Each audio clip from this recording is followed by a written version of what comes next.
So if you want to play rock and roll, this is something that you've got to know. So in that recording that you just heard, there's an element that is fundamental to rock and roll, and you've got to know how to do it in order to play rock, most blues, and even some country. What am I talking about? I'm talking about a boogie pattern. Sometimes it's called a boogie woogie, and it sounds like this.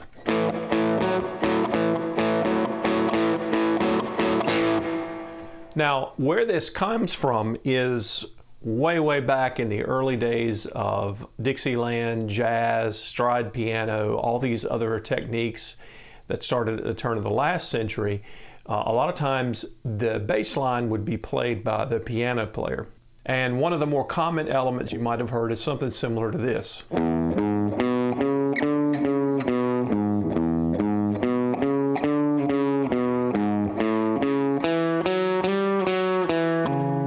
Essentially, you're just kind of doing a walking bass line. And this kind of evolved or devolved down into just playing the root and the fifth and then alternating with the sixth. So it would look something like this.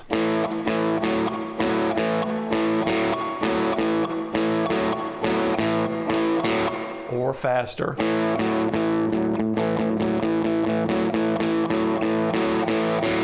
And then when you would change to the next chord, and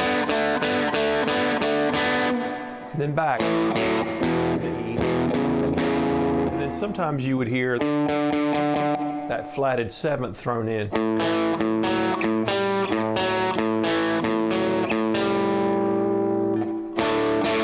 You go up to the octave.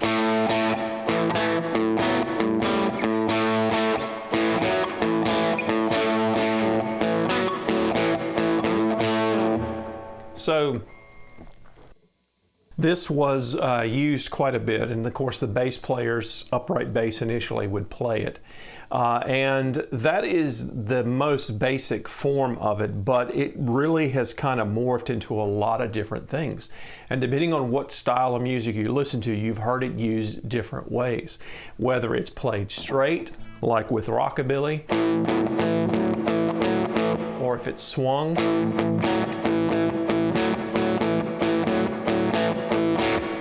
There's tons of different versions of this or different ways of playing it. Somebody like Stevie Ray Vaughan and other blues artists had taken it to an entirely different level, like this kind of Texas shuffle.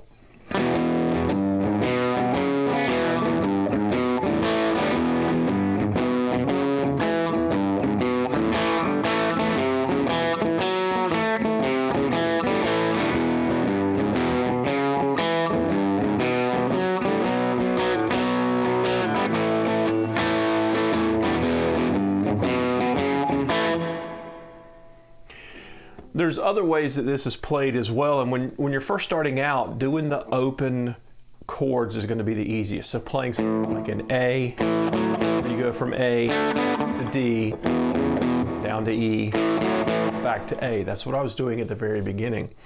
But eventually you'll want to move this around, and when you first start out, it's going to be kind of hard, because if you're playing with a power chord like this, you're going to be using your pinky to reach up and grab that sixth. So it would look like this.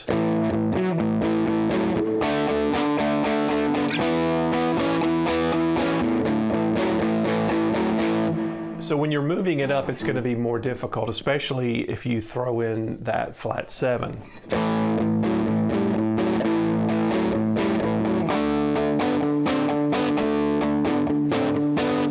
But it adds for some nice color to it. With this, you want to experiment, but you want to start small and then kind of work your way up to more complex arrangements. It can even go to like, I'll take this one for example.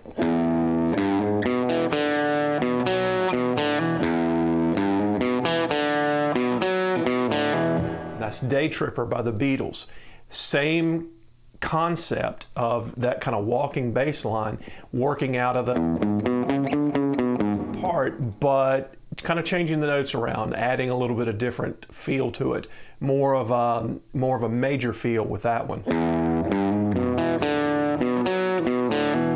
And there's tons of songs that use that kind of movement all up and down the neck.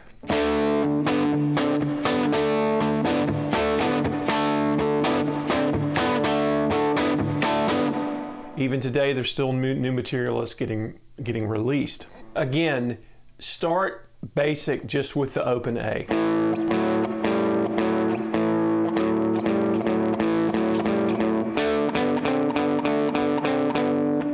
Eventually working your way up.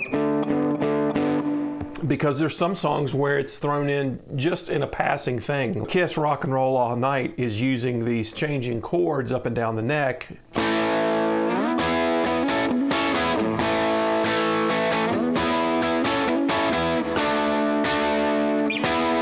But when it comes to the breakdown at the end, it's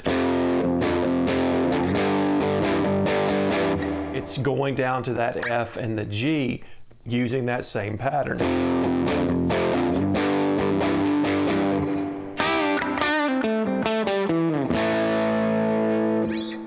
So if you like this video, be sure and give it a thumbs up. Also, click the subscribe button and hit the bell icon so you're notified whenever I post new content. And until next time, remember, keep on practicing.